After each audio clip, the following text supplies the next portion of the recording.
Assalamualaikum warahmatullahi wabarakatuh. Innal hamdalillah nahmaduhu wa nasta'inuhu wa nastaghfiruh wa na'udzu billahi min shururi anfusina wa min sayyiati a'malina. May yahdihillahu fala mudhillalah wa may yudlil fala hadiyalah. Asyhadu an la ilaha illallah wa asyhadu anna Muhammadan abduhu wa rasuluh la nabiyya wa la rasula ba'da. Wassalatu wassalamu ala Muhammad wa alihi wa ashabihi wa man tabi'ahu bi ihsanin ila yaumiddin.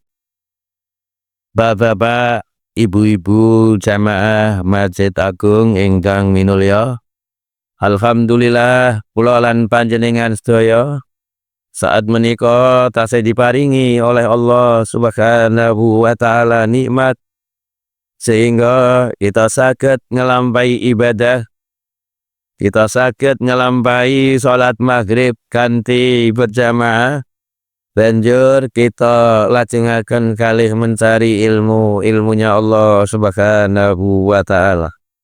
Sarta salam mugi-mugi tetap terturahkan dumateng Nabi kita Muhammad sallallahu alaihi wasallam, ugi keluarga-keluarganya, sahabat-sahabatnya, lan tiang-tiang ingkang selalu menegakkan dinul Islam sampai hari akhir. Malam menika kita lajengaken tafsir surat Ar-Ra'd mulai ayat 36. A'udzu billahi minasy syaithanir rajim. Walladzina atainahumul kitaba yafrahuna bima unzila ilaik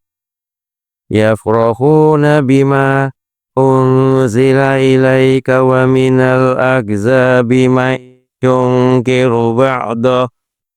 Qul innama umirtu an a'budallaha wa la usyriku bih ilaihi ad'u wa ilaihi ma'ab.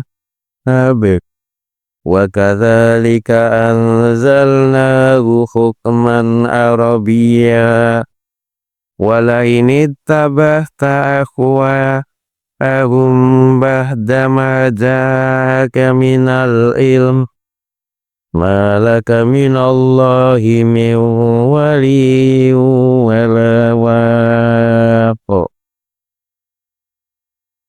Jamaah ingkang minulya, malam menika Sabtu malam Ahad tanggal 25 Oktober 2025 bertepatan dengan 4 Jumadil awal 1447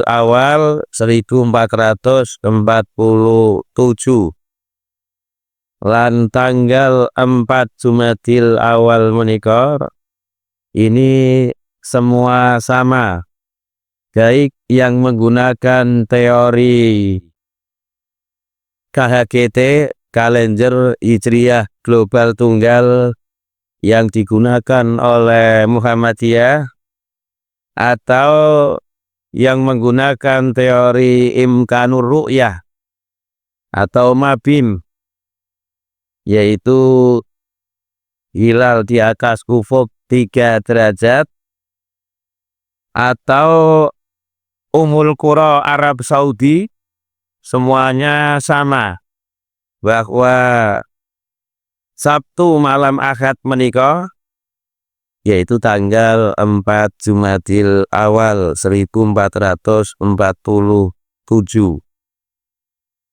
Walladzina, dan orang-orang, atainahum, yang kami berikan kepada mereka, al-kitab, kitab, yafrahuna mereka bergembira, bima kelawan sesuatu, unzila yang telah diturunkan, ilaika kepadamu, wa minal ahzab dan diantara golongan itu, man ada orang, yungkiru yang mengingkari, ba'dahu sebagian Alkitab.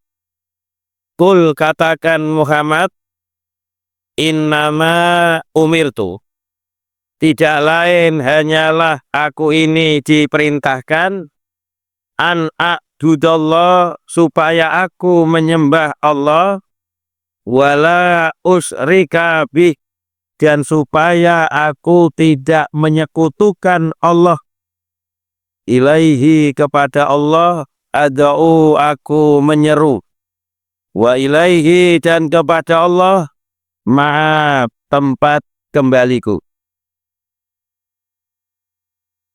Walladzina atainahumul kitaba dan orang-orang yang kami telah berikan kepada mereka Alkitab, yafrahuna bima unzila ilaik, mereka gembira dengan apa yang ada yang telah diturunkan kepadamu Muhammad. Orang-orang yang diberikan kitab ini, ada yang mengatakan bahwa mereka, orang yang diberikan kitab, itu adalah orang-orang Yahudi yang Muslim, orang Yahudi yang masuk Islam. Ada yang mengatakan bahwa orang yang diberikan kitab ini adalah orang-orang Yahudi dan Nasrani yang masuk Islam. Mereka Yahudi dan Nasrani yang masuk Islam, yafrahuna bima unzila ilaik, mereka gembira dengan apa yang telah diturunkan kepadamu Muhammad. Jadi orang Yahudi Nasrani seperti Abdullah bin Salam adalah orang Yahudi yang masuk Islam. Mereka ini gembira dengan apa yang diturunkan kepada Rasulullah. Ajaran Rasulullah itu sesuai dengan ajaran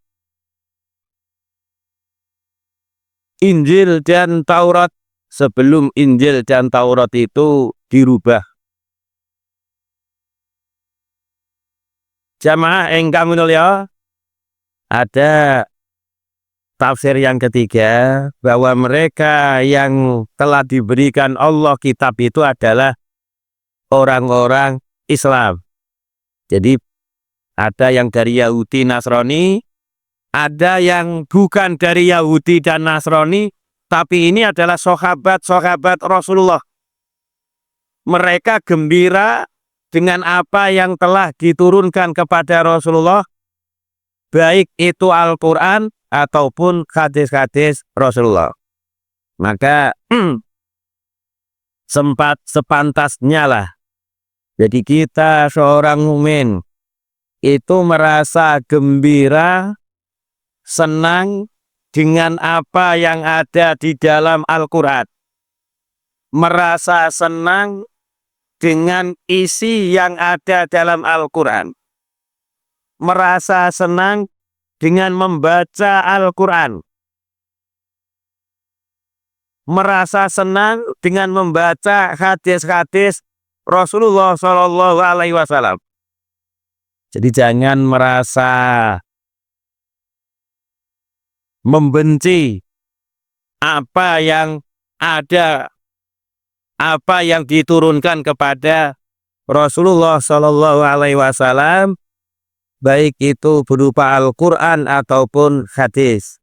Jadi karena yang diturunkan kepada Rasulullah itu ada dua, Al-Quran dan hadis, maka seorang mukmin itu akan merasa gembira dengan apa yang telah diturunkan kepada Rasulullah. Seorang mukmin akan gembira, tidak merasa sesak hatinya, tidak marah dengan apa yang ada di dalam Al-Quran. Misalkan masalah waris. Al-Quran membicarakan waris, maka seorang mukmin dia akan merasa gembira dengan apa yang ada di dalam Al-Quran, termasuk diantaranya adalah waris. Seorang mukmin akan merasa gembira dengan apa yang ada di dalam Al-Quran berupa hukum-hukum, misalkan hukuman kisos bagi orang yang melakukan suatu kejahatan, baik membunuh ataupun melukai, dikenakan hukuman kisos. Maka orang mukmin akan lapang dadanya. Ini bedanya orang mukmin dengan orang yang tidak mukmin.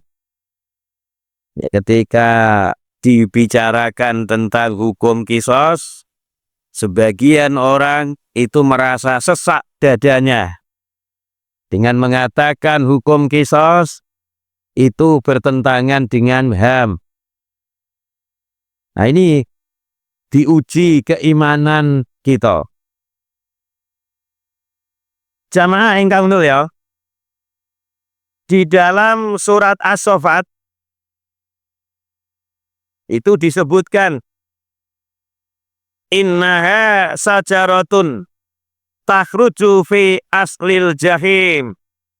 Sesungguhnya pohon zakum, pohon zakum, sajaratul zakum itu adalah pohon yang keluar, yang tumbuh dari dasar neraka. Jadi neraka yang paling dasar itu menumbuhkan pohon zakum. Dan pohon zakum ini nanti akan dimakan oleh orang-orang yang masuk neraka. Orang mukmin akan merasa gembira, merasa tenang hatinya dengan kabar berupa di dalam neraka itu ada pohon zakum yang pohonnya penuh dengan duri. Pohonnya seperti setan. Itu akan hatinya lapang, hatinya bahagia menerima. Tetapi bagi orang-orang tidak mukmin, ya, termasuk diantaranya Abu Jahal, mereka ini merasa tidak percaya. Pohon kok bisa tukul, tumbuh di dalam api neraka. Gak masuk akal. Di dunia ini gak ada. Ya, api itu menumbuhkan pohon itu tidak ada. Kalau memang ada, ya, rumput misalkan dibakar, nanti kalau apinya hilang, tumbuh itu bisa.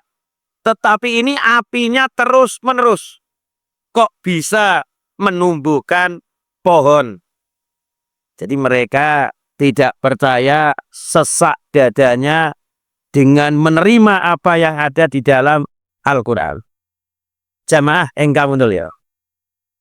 Padahal pohon itu bisa tumbuh dimanapun tempat, itu karena memang Allah memberikan suatu hukum bahwa pohon itu hidup di tempat-tempat yang subur, tidak panas. Walaupun panas ya tetap ada. Dan Allah tidak memberikan suatu hukum bahwa pohon itu bisa keluar dari atau tumbuh dari api. Tetapi kalau Allah menghendaki, Allah bisa menjadikan tanah yang dikira subur itu tidak bisa menumbuhkan apa-apa. Api yang membakar justru bisa menumbuhkan pohon. Karena hukum di dunia ini memang Allah menetapkan, kalau Allah ingin menetapkan kebalikannya sangat mudah.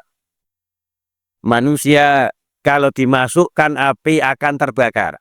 Karena memang Allah memberikan hukum kepada api untuk membakar apa saja. Termasuk di dalamnya manusia. Tetapi suatu saat Allah memerintahkan api supaya tidak membakar Nabi Ibrahim, maka ketika Nabi Ibrahim dilemparkan ke dalam api yang dibuat oleh Raja Namrud, api tidak bisa membakar Nabi Ibrahim. Api yang panas menurut orang-orang yang tidak dikehendaki Allah ternyata menjadi dingin ketika menyentuh Nabi Ibrahim. Jadi harus kita yakini hukum di dunia ini Allah yang menetapkan. Allah bisa menetapkan hukum ini dan bisa membalikkan hukum ini menjadi hukum yang sebaliknya.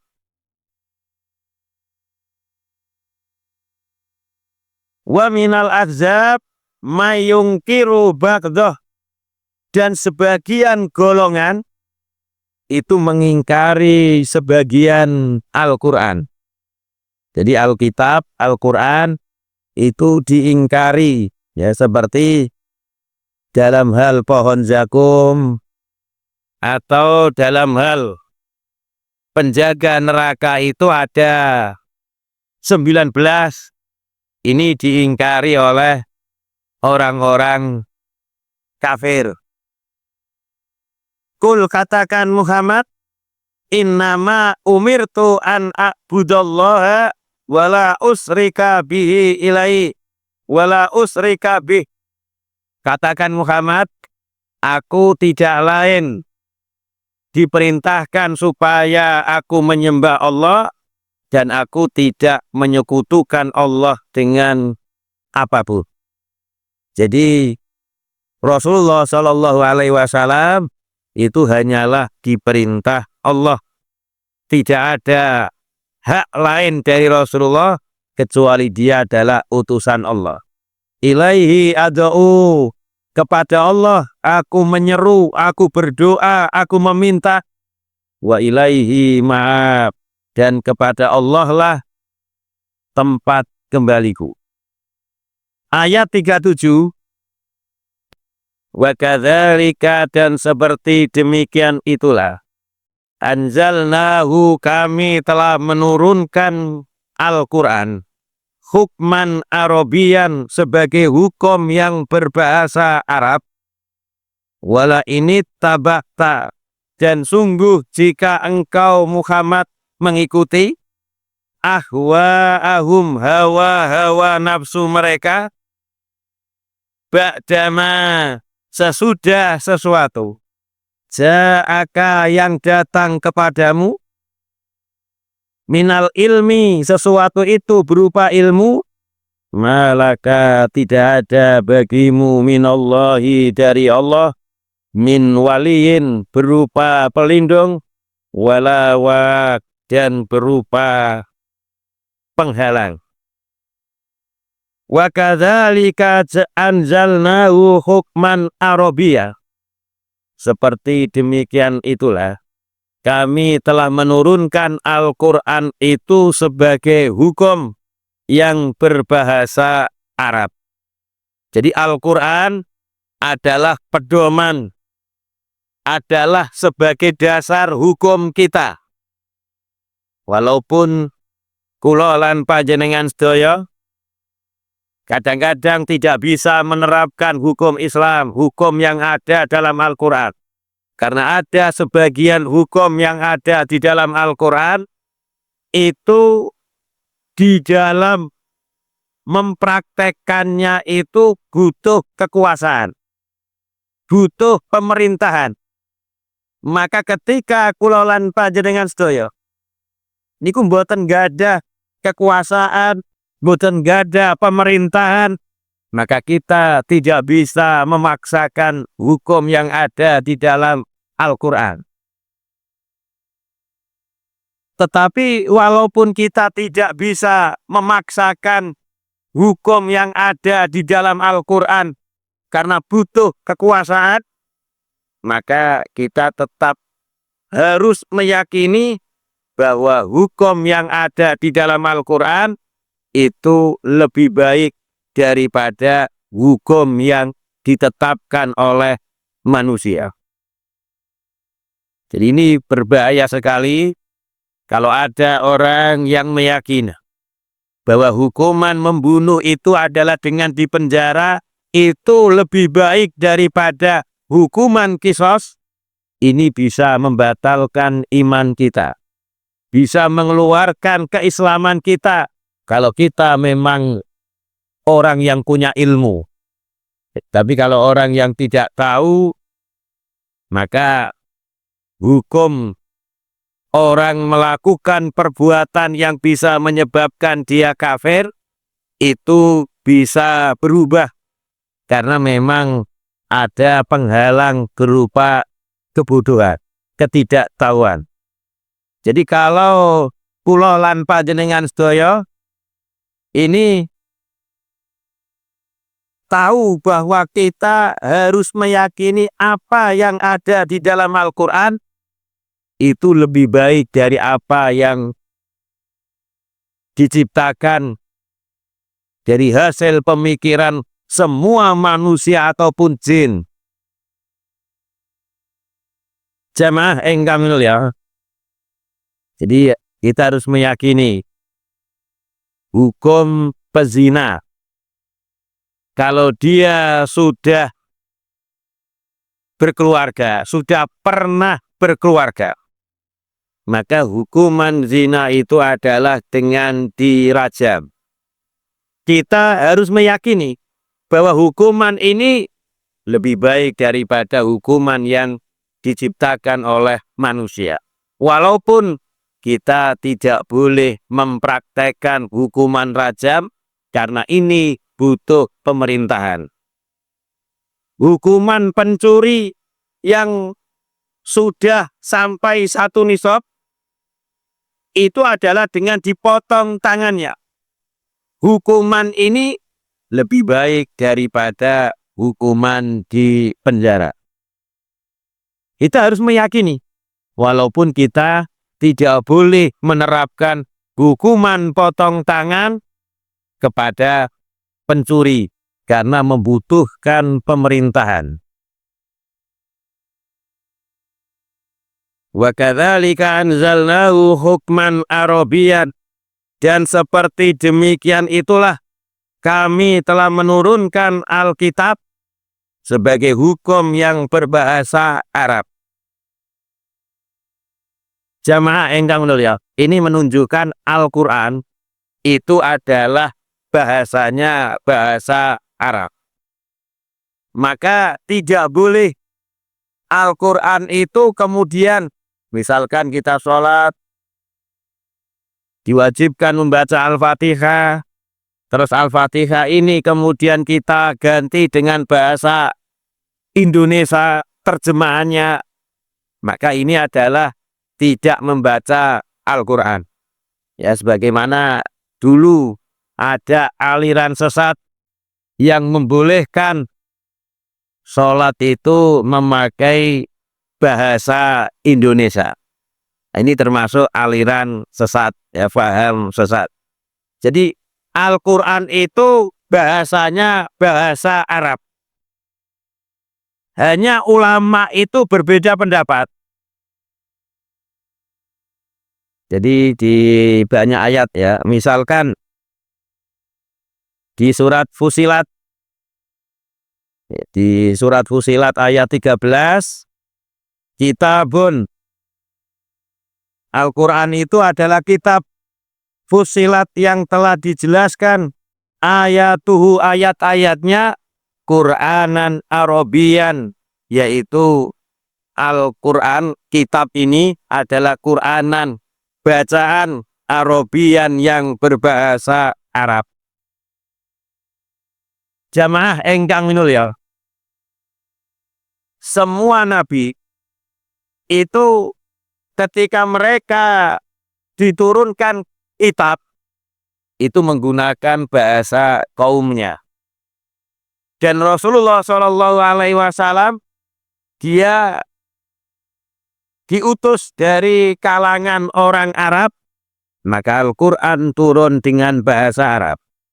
Jadi ulama hanya berbeda pendapat tentang adanya lafat-lafat sebagian kecil dari lafat-lafat yang ada dalam Al-Quran itu bukan dari bahasa Arab atau yang disebut dengan Ajamiyun, yaitu bahasa bukan Arab. Ada yang mengatakan, misalkan ya, kata-kata Nuh, Nabi Nuh, Nuh itu bukan bahasa Arab. Adam juga bukan bahasa Arab. Dan sejenisnya, atau Al-Judi, ya, yang perahu Nabi Ibrahim terdampar di gunung Al-Judi, itu bukan bahasa Arab. Jadi ulama hanya mengatakan bahwa sebagian yang kecil yang ada di dalam Al-Quran itu memang tidak berbahasa Arab. Tetapi walaupun asalnya tidak berbahasa Arab, kenapa kok disebut bahasa Arab? Karena memang sudah menjadi bahasa orang Arab.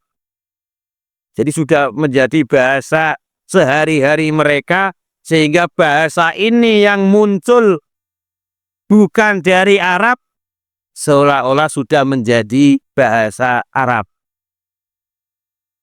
Jamaah engkang minulya,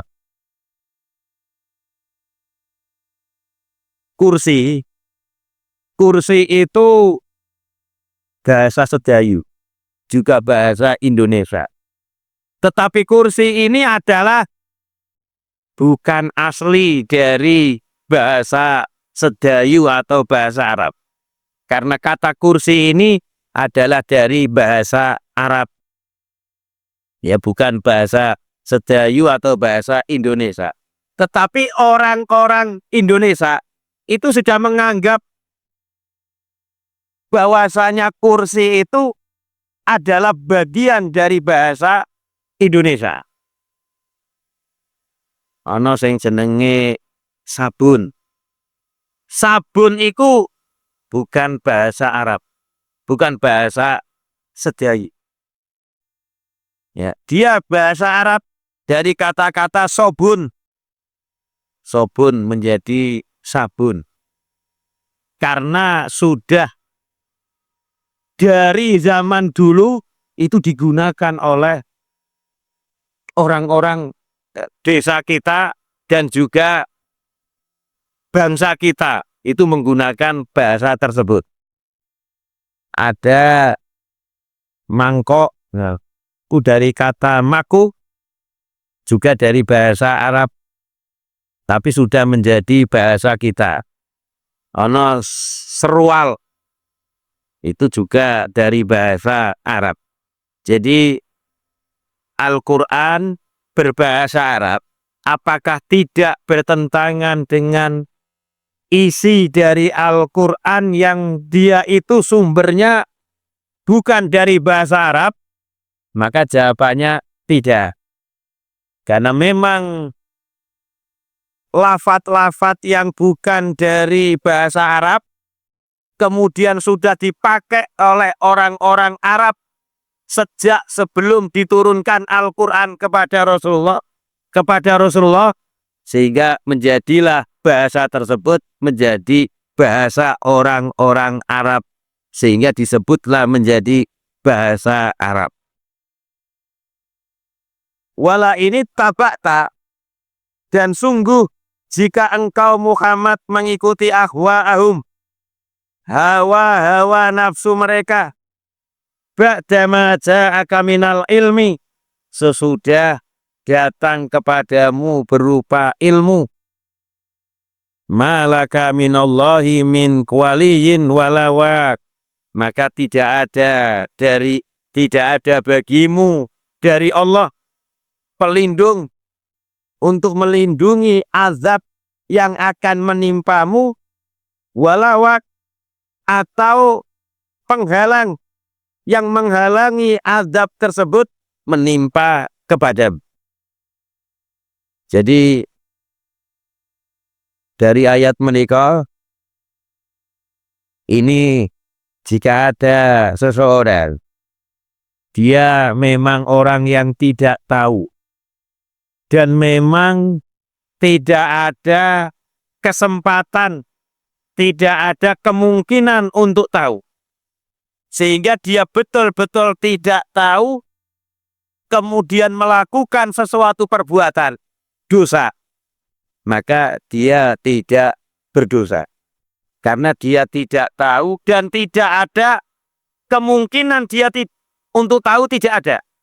Satu contoh misalkan orang-orang yang ada di pedalaman, orang-orang yang ada di hutan yang tidak terjangkau, misalkan di tengah Kalimantan, hutan yang masih tidak terjangkau, tidak terjamah oleh manusia, tetapi di sana ada peradaban, ada orang-orang yang hidup di sana, sehingga tidak tahu tentang Islam.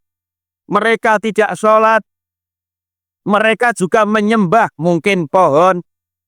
Maka orang seperti ini tidak terkena dosa sebagaimana orang yang mengetahui kewajiban sholat terus meninggalkan sholat, dia kena dosa. Berbeda dengan orang yang tidak tahu, tapi ada kesempatan untuk tahu, tapi dia tidak mau. Misalkan ada orang yang tidak sholat, karena tidak tahu sholat itu wajib di desa kita misalkan, maka dia tetap terkena dosa. Karena di daerah kita itu banyak sekali para kiai, ustadz, mubalek, dan mereka punya kesempatan untuk tahu, tetapi mereka tidak menggunakan kesempatan tersebut. Mereka hanya siang malam yang dipikirkan hanya kerja, sehingga tidak tahu syariat. Maka orang seperti ini tidak melakukan syariat karena tidak tahu, tetap terkena hukuman. Kemudian ayat yang ke-38. Walaqad arsalna rusulan, dan sungguh kami telah mengutus beberapa rasul, min qablika, dari sebelummu Muhammad,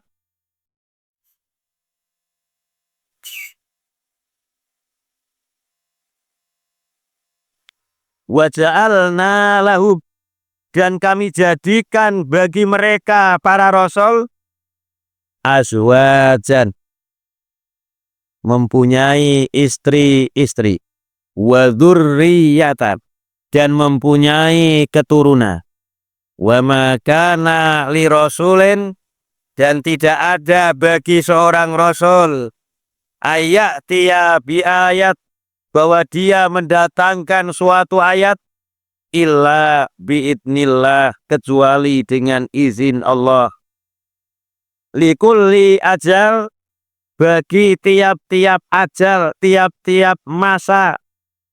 Kitab itu ada, kitab ada catatannya. Walaqad arsalna rusulan min qablika, dan sungguh kami telah mengutus beberapa rasul dari sebelum kamu Muhammad, wa ja'alna lahum azwajan wa dzurriyyatan, dan rasul-rasul itu menikah dan punya anak. Jadi para rasul sejak zaman Nabi Nuh sampai zaman Rasulullah itu semuanya adalah mereka diperintahkan untuk mempunyai istri. Jadi menikah itu adalah sesuatu yang disyariatkan. Maka di ayat yang lain Rasulullah mengatakan, innama ana basyarun mislukum. Aku ini tidak lain adalah manusia seperti kalian. Jadi Rasulullah Muhammad itu manusia seperti kita. Kita menikah, Rasulullah menikah. Kita makan, Rasulullah makan. Sama. Rasulullah sakit, kita sakit, Rasulullah sakit. Kita mati, Rasulullah mati. Tidak ada sedikit pun unsur yang ada di dalam diri para nabi dan para rasul. Tidak ada sedikit pun ada unsur ketuhanan. Murni itu adalah manusia biasa. Maka jangan seperti pengikut-pengikutnya Nabi Musa yang salah, pengikut-pengikutnya yang salah dari Nabi Isa. Mereka mengatakan bahwa Nabi Musa itu adalah Nabi Isa itu adalah anak Allah. Maka keyakinan seperti ini adalah salah. Jadi tidak ada unsur sedikit pun dari para nabi dan para rasul itu mengandung unsur ketuhanan. Jadi rasul itu sama, nabi, perang, terus sampai terkena batu, wajahnya sampai giginya itu tanggal. Sama. Rasul merasa sakit, kita juga merasa sakit. Hanya yang membedakan itu adalah Rasul itu diutus Allah membawa syariat, membawa pesan untuk supaya kita mengikuti. Jamaah ingkang mulya, wonten beberapa sahabat Rasulullah, ada 3 sahabat Rasulullah menanyakan kepada Aisyah bagaimana ibadahnya Rasulullah. Maka diceritakan kepada 3 sahabat ini bahwa ibadah Rasulullah itu luar biasa. Dia sholat malam sampai kakinya bengkak. Maka mereka merasa kecil dibanding Rasulullah. Ibadah mereka itu merasa sangat kecil dibanding ibadah Rasulullah. Padahal Rasulullah manusia yang diampuni dosanya yang telah lalu dan yang akan datang. Maka di antara sahabat ngomong, saya akan sholat malam terus mulai maghrib sampai subuh. Sholat malam terus, tidak akan tidur. Yang satu mengatakan, saya akan puasa terus. Sekarang puasa, besoknya puasa, terus 1 tahun. Hanya hari-hari yang dilarang puasa saja. Hari raya dan hari raya Idul Adha, hari raya Idul Fitri, saya tidak akan puasa. Pokoknya selain hari-hari itu, saya puasa terus-menerus. Yang satunya ngomong, saya akan ibadah terus, saya tidak akan menikah. Sehingga bisa konsentrasi ibadah terus. Disampaikanlah ucapan mereka ini kepada Rasulullah. Maka Rasulullah menyuruh untuk memanggil 3 orang ini dan mengatakan, saya manusia yang paling takut kepada Allah. Saya sholat malam, juga saya tidur malam. Saya puasa, juga saya tidak puasa. Saya menikah, kalau kalian tidak menyukai apa yang aku lakukan, maka tidak termasuk umatku. Jadi tidak boleh berlebih-lebihan. Ibadah itu nyontoh Rasulullah. Kula kinten cekap mugi-mugi wonten guna lan manfaat kangge kula lan panjenengan sedaya. Subhanaka Allahumma hamdika asyhadu alla ilaha illa anta astaghfiruka wa atubu ilaik. Wassalamualaikum warahmatullahi wabarakatuh.